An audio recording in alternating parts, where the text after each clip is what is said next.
नमस्कार मंडळी, स्टार प्रवाहावरील लग्नानंतर होईलच प्रेम ही मालिका आता एका वेगळ्याच ट्रॅकवर आली आहे. जेव्हा नंदिनीचं बाळ तगावलं आणि त्यांनी ते सत्य कुटुंबाला सांगितलेलं नाहीये.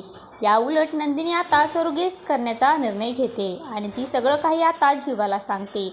तर नंदिनी आपण बाबा व्हावं यासाठी खूपच प्रयत्न करते, म्हणून जीवासुद्धा आता सरोगीससाठी तो हो म्हणत असतो. पण सरोगीस मदर आपल्याच नात्यामधून कोणीतरी असली पाहिजे अशी त्याची आट असते. तर घरामध्ये काव्याच्या चोरओटीचा कार्यक्रम असतो आणि पार जीवाला सांगत असते की बाबा होणं किती स्पेशल फिलिंग आहे.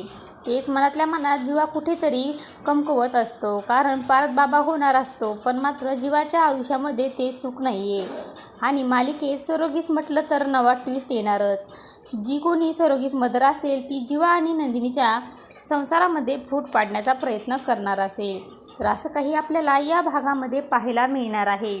अशाच मालिकेचे नवनवीन अपडेट पाहण्यासाठी आपल्या चॅनलला लाईक करा, शेअर करा आणि सबस्क्राईब करायला विसरू नका. धन्यवाद.